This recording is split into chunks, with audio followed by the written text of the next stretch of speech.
Hi, I'm Max Keiser. This is the Keiser Report. It's psychological warfare. World Economic Forum cutting to the core of Americans' reason to be, attacking our positivity. It's a direct attack on America by the World Economic Forum.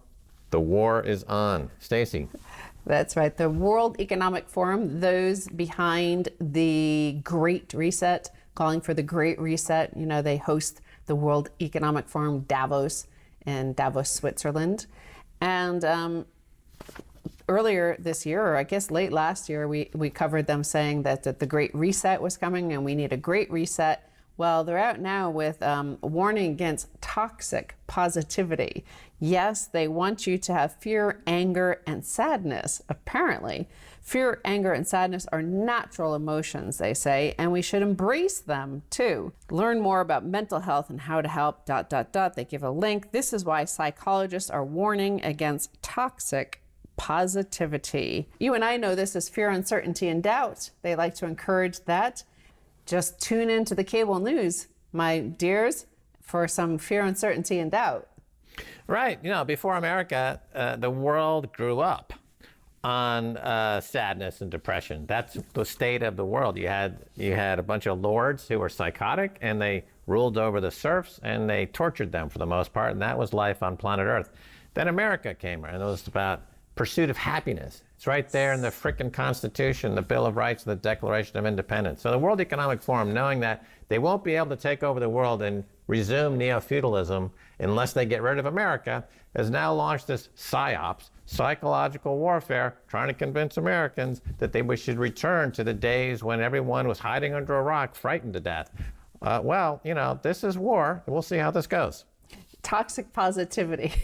You know, this is a pretty striking statement coming from an organization that wants a great reset.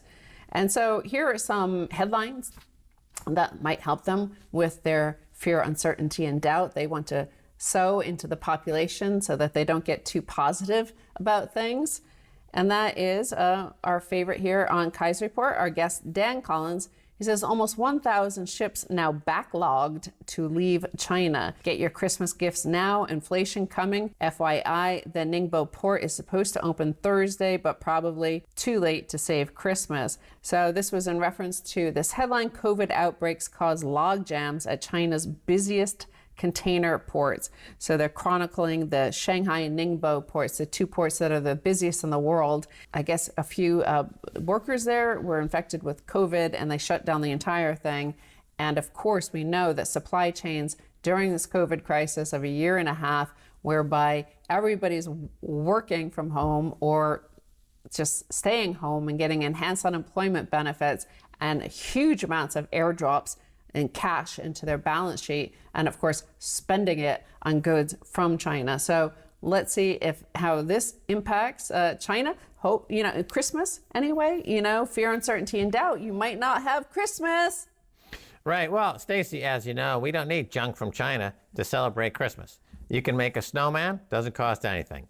You can take a bit of paper, fold it over a few times, make some cuts with the scissors, open it up, it's a beautiful snowflake, and just hang that from the window. It's a beautiful Christmas item. You can write a poem to each other, write a love poem to your loved ones. You can do that for Christmas. You don't need junk from China to celebrate Christmas. You know, they don't have a God, they don't have a Christmas, they don't know what positivity is, so we don't need them.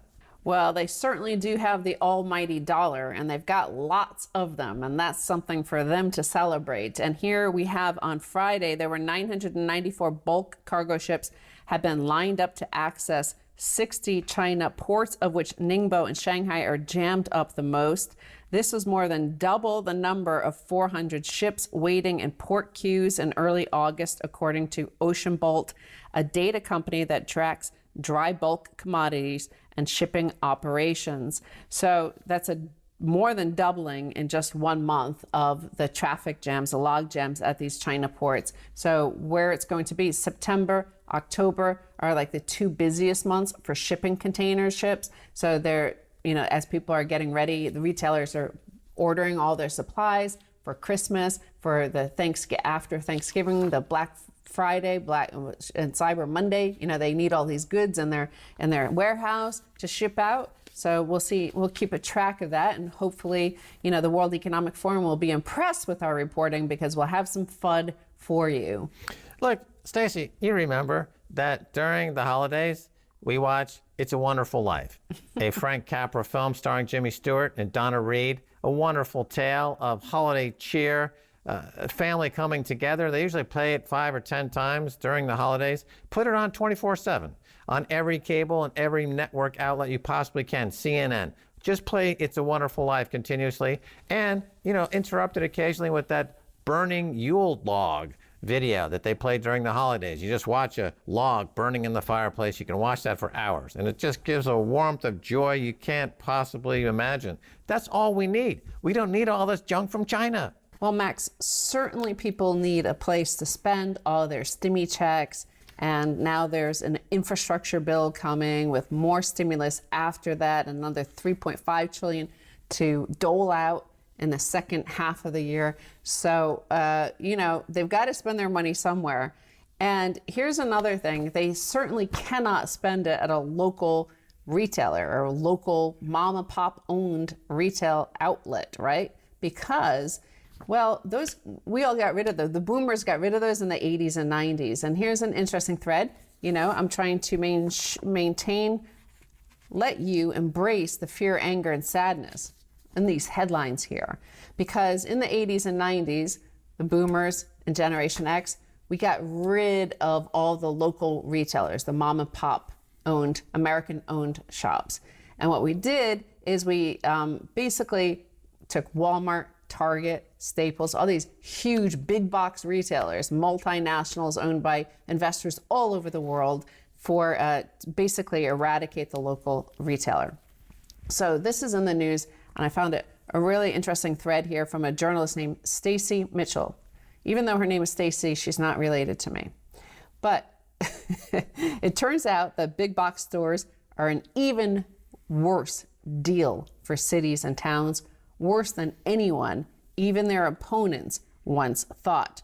So in the 80s and 90s, the way they got around local regulations and got cities and towns to embrace them was that they said you would have a huge tax revenue come in. Well, now that the data is in all these decades later, they took all the incentives, they took the money to build the infrastructure, to build the building, to build the access roads to that. They took the city and town money for that. But the bottom line was actually another story, Max. There are two big costs. Big box stores are expensive in terms of the public services they require, mainly police and road costs. And second, big box stores cause the value of downtown and other commercial buildings to drop. A few years after a Walmart or a Lowe's opened, the end result for the city's finances might be break even or worse when you accounted for these losses and costs. Right. Here in America, I think we should all get back into whittling. I don't know if you recall, but back in the early part of the last century, a lot of people whittled. You take a piece of wood and you get a little knife and you just whittle that wood. It's called whittling. Now, you perfect your whittling skills, you can build furniture with your whittling skills. You could even build a house, right? You could build toys for the kids. You make a little toy car for your child. You don't need to go to Walmart and buy some slave-made plastic Chinese thing. You just whittle a kid a little cart made out of your whittling wood. And who's the big loser? China. Who's the big winner? America. I think you're wrong if you listen to our frequent guest, Dan Collins. He'll say that their wages in China are actually very similar to here. There's a purchasing price parity. They have a huge middle class, the biggest middle class in the world, much bigger than here, and they actually work for their income. We here don't have to work for our income. We're gifted it from Biden. They're Biden bucks. So the other thing is that, yes, the wages in China had long been suppressed, and partly at the behest of those multinationals that are American owned. They're American. They're on Wall Street. They're given funds from our pension funds, our state and local pension funds. All of our pension funds invest into these big box retailers. And in fact, the CEOs of those have benefited from the wage disparity. That is now closed. That is over. So China will be fine if Walmart pulls out, if Kmart pulls out, if I think Kmart's actually bust. If Target, if Lowe's, if all of those big box retailers back out of China, they'll be fine because they have what is called cash. They have real money, they have real wealth, they have real workers who still know how to make and manufacture stuff. So I have to intercede here. Yeah. They have paper wealth. And they have no Bitcoin. As a matter of fact, they shut their Bitcoin mining down. Not since they burnt their treasure fleet 500 years ago under the Ming Dynasty has a country made such a boneheaded and stupid mistake. And as a result, they're going to watch their empire collapse. They think they've got America on the ropes, but we can come back with our positivity and our pursuit of happiness, and it always wins. Right. Well, in the meantime, fortunately, one day you might be able to work again and have your own shop and do your own business, because Walmart and Lowe's and all these big box retailers that this woman, Stacy Mitchell, is talking about are abandoning these cities and towns. They're just like the frackers abandon all sorts of wells across, Oklahoma and North Dakota and Texas. Well, they're abandoning here. And now, a decade or two after they've been built, the picture for these communities is getting even worse. The big box chains are systematically contesting their property valuations, slashing their payments in hundreds of communities, and using this concept called the dark store. Dark store is a scheme that the chains cooked up around 2014 when they started appealing tax valuations on the grounds that their stores should be valued as though they were vacant buildings and not going concerns, which at the end of empire and being pushed on us, this fear, anger, and sadness to be embraced, I think I've done a pretty good job. I won't be too positive about this. I don't want to be toxic here, but I think I've done a good job for the World Economic Forum here. Right, because you got corrupt politicians there. Just replace them with honest politicians, something we haven't seen in America for a while. Get rid of all the old garbage and start from scratch. That's what we're good at. So China, you lose. When we get back, we're going to discuss more interesting things. Don't go away.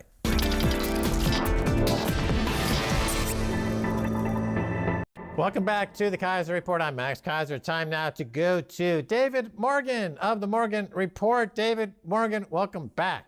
Max, got to say, it's always a pleasure. David Morgan, we just marked the 50th anniversary of the Nixon Shock, when President Nixon closed the gold window, thus defaulting on U.S. obligations. 50 years later, what's your assessment of the consequences of that decision? We're going into the Jubilee.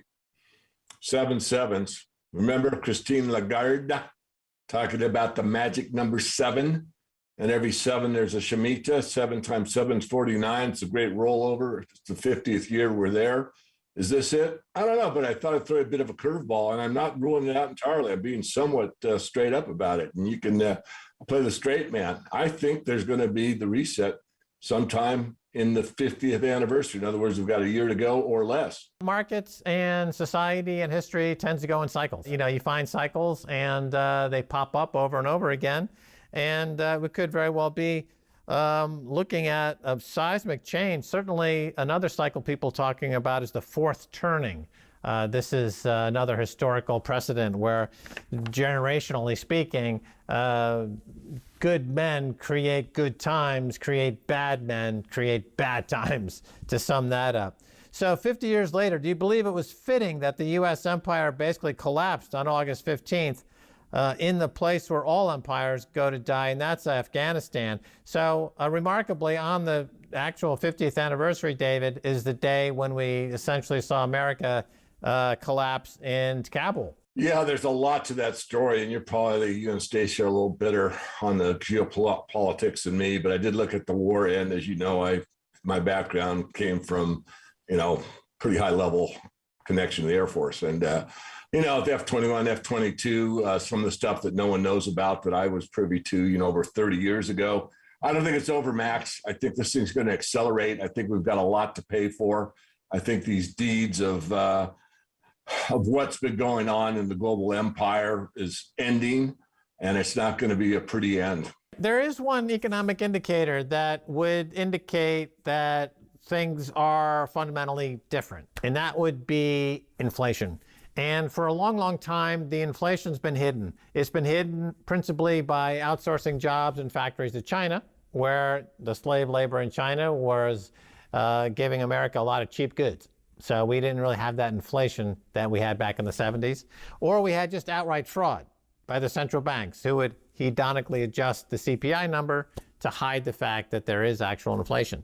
But my question to you is, it appears as though we're entering into maybe a cyclical inflationary period with prices now kind of the genie's out of the bottle. What do you think? Well, I think you're right on your basis. I also think that it is out of the bottle and that most people aren't in the stock market. Most people don't really know how the banking system works. Most people don't even know what the purpose of interest rates are.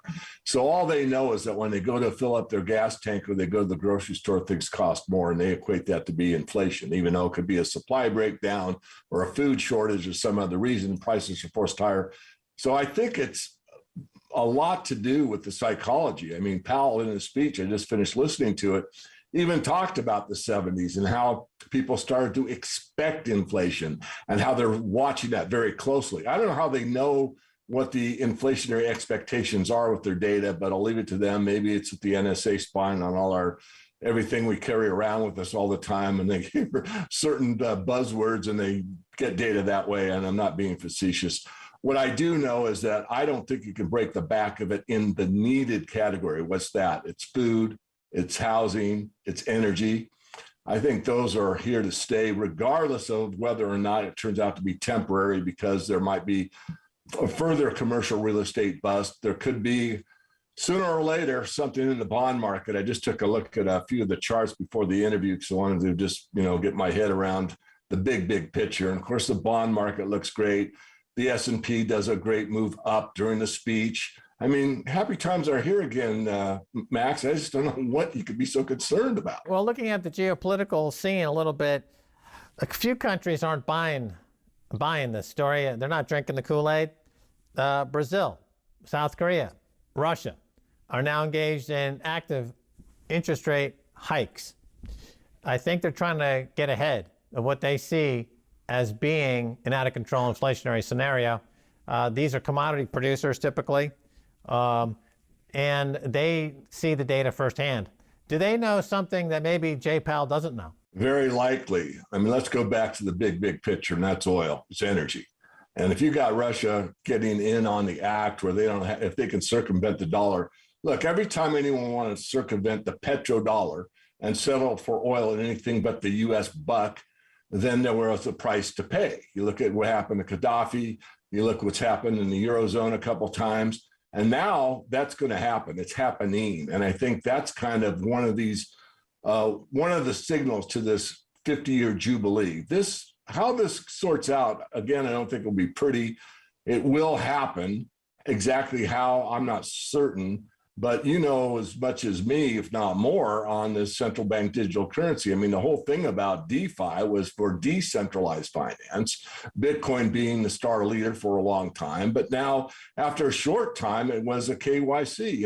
You can be as anonymous as you want as long as you go through an exchange and give them a know your customer situation. Not that you can't do it anonymously. I'm well aware of that fact, but most people don't.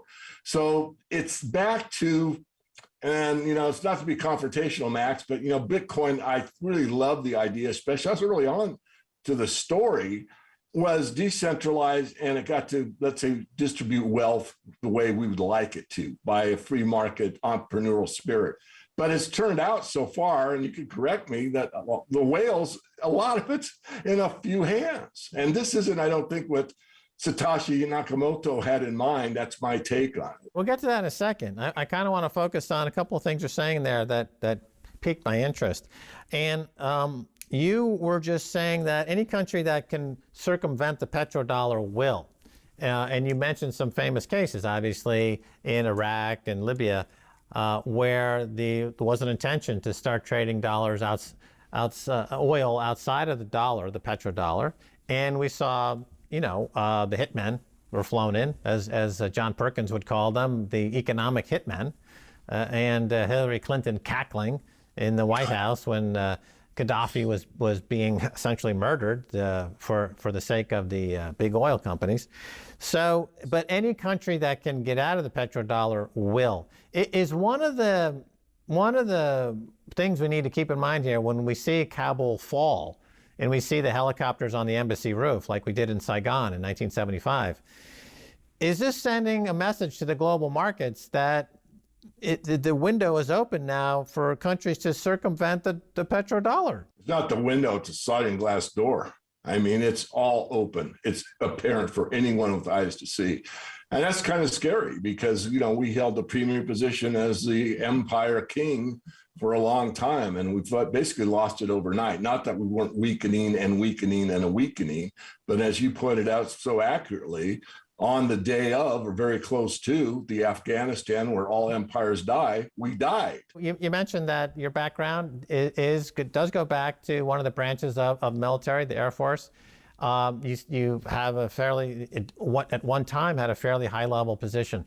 So when you see the images coming out of Kabul this week and you see the response by the President of the United States, is this a new chapter in America's foreign policy? And because I've seen American foreign policy be irresponsible before, and certainly the Vietnam War was a quagmire that went on for years needlessly. We now know that the leaders knew it was a losing war almost from day one, and that was a huge tragedy. But it seems like this is a new territory, David. It seems like this level of dysfunction, where we're actually leaving billions of dollars worth of weapons behind and thousands of friendlies and soldiers that are getting killed, this seems like a new chapter. So my question is this something that's kind of new? And then on a scale of, given your military background, where would you place this? Is it as catastrophic as it looks, or am I missing something? Okay, well, let me try to break that down a bit. Is it as catastrophic as it looks? Yes, maybe more so. I think the number one word that comes to mind is unpredictability. I mean, we have someone that is purportedly commander in chief, has the final say over the armed services, all branches, and it's very unpredictable. And there could be an underreaction, and then a week later be an overreaction. And so that's very scary to me personally. And I should think, anyone paying attention, I do think we're going to hit a new level. I do think there's going to be a lot more, as I said earlier, price to pay. I think we're going into a war. You look at, is this going to move over into Taiwan? What's going to go on from this point? And I am predicting more conflict from this point forward. I'm sorry to say that, but that's what I see. Right. Well, sticking with our theme that we've been talking about for years now, which is dollar, bond market, precious metals, as a way to kind of get signals in all this noise. And what we're seeing, how do you explain the strength in the dollar and the stock market? Exeter's pyramid, the upside down pyramid I rely on. I think John Exeter, Fed banker, New York Bank, New York Fed, long deceased. Everyone goes to perceived safety until they go into absolute safety. What does that mean? The most sacrosanct perceived debt instrument is U.S. Treasuries, be it bills, notes, or bonds. And then you go from there into cash. Money markets are U.S. dollars. And then you go into physical cash. And then from there, once that starts to break down, once the confidence is broken down, then it's gold and silver. And we're not there yet. We're in the phase of proving that pyramid is a good concept, and that liquidity is king. You want to be liquid. There's nothing more liquid than the U.S. dollar, even if you're in Brazil. Or Argentina is a better example. They give up on the peso and they get greenbacks, physical currency of the United States, because it's more trusted. And the whole time I was watching Powell, I thought, geez, what would I do if I was in his shoes? And I'll be honest, probably just about the same thing, because his number one job is, even though he says monetary stability, I'll choke on that one because they have anything but a stable monetary system, but he does state that. But it's confidence. His whole speech is about, we know what we're doing. Don't pull the curtain back. We have it under control. If inflation gets out of control, we have measures that we will employ, very rapidly to curtail it, blah, blah, blah, blah. In other words, confidence, confidence, confidence, trust me, trust me, trust me. That was the bottom line, as they all are. And he did give reference to, a lot of things that are valid. And I have to also be honest that, we could see some transitory inflation, not in what I outlined. I won't take my words back on food and energy, probably, rent or housing to shelter, people. But we could see, as I said, some fall off in some, let's say, not important goods like, big screen TVs, this iPhone 17 and stuff like that. All right, David, we have to cut it off there. Thanks for being on Keiser Report. Gladly. Thank you. That's going to do it for this edition of the Keiser Report with me, Max Keiser, and Stacy Herbert. I want to thank our guest, David Morgan of the Morgan Report. Until next time, bye, y'all.